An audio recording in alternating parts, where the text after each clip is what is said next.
Bonjour Vincent.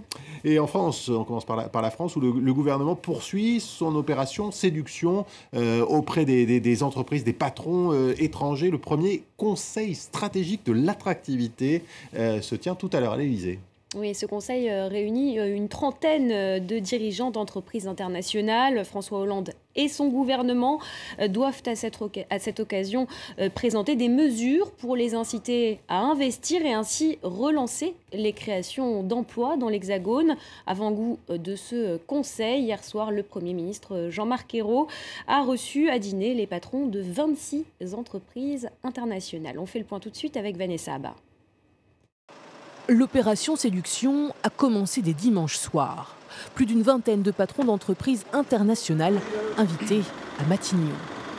Jean-Marc Ayrault, entouré d'une dizaine de ministres, a préparé le terrain avant l'ouverture du Conseil d'attractivité ce lundi à l'Élysée.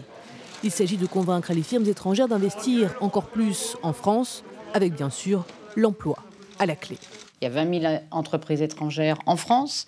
Ça occupe au travail plus de 2 millions de salariés. Et surtout, pour le commerce extérieur, elles exportent à hauteur de 30% de notre chiffre annuel. Et la France est quand même en Europe la première à les attirer.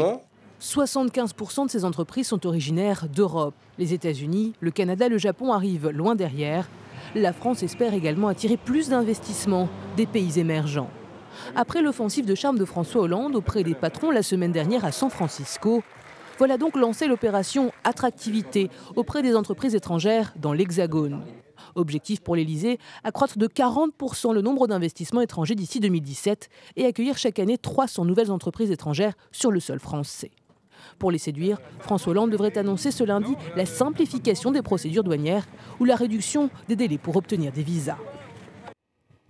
Et un exemple justement d'investissement étranger. Claire, la Chine va entrer dans le capital de PSA. Le constructeur automobile tiendra demain un conseil de surveillance. Oui, c'est une semaine cruciale qui s'annonce pour le constructeur automobile.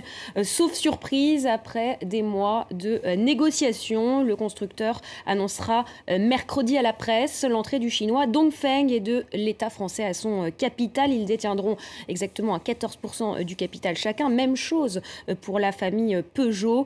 Et le conseil de surveillance devrait valider aussi l'augmentation de capital de plus de 3 milliards d'euros. Le changement de direction, lui, va être accéléré. Carlos Tavares devrait prendre la tête mercredi de la branche automobile du groupe. Il succédera ainsi à Philippe Varin, plus tôt que prévu. Tout ça nous amène à faire un point sur les marchés. Quelle est la tendance en Asie ce matin, Eh bien, c'est le vert qui domine ce matin. Shanghai clôture au plus haut depuis 2 mois. Et après plusieurs séances de forte baisse, la bourse de Tokyo clôture en légère hausse. Les chiffres de la croissance japonaise au 4e trimestre, moins bons qu'attendu, ont limité les gains. Le gouvernement japonais l'a annoncé, donc la croissance est de 0,3% entre octobre et décembre et elle s'est limitée à 1,6% en 2013. Alors il s'agit certes du meilleur résultat obtenu par la 3e puissance économique mondiale depuis 3 ans, mais les économistes attendaient à mieux après un très bon début d'année. On s'interroge donc sur l'efficacité de la politique de relance monétaire menée par le Premier ministre Shinzo Abe. Les précisions tout de suite de notre correspondance Marie Linton. Alors sur le papier, cette politique a très bien fonctionné puisque le yen a perdu près de 30% de sa valeur face au dollar en 18 mois. Sauf que les exportations nippones pâtissent de la faible demande en Asie. Et donc on voit la difficulté pour le Japon de mettre en place une politique économique ambitieuse pour renouer avec la croissance dans ce contexte extrêmement mondialisé.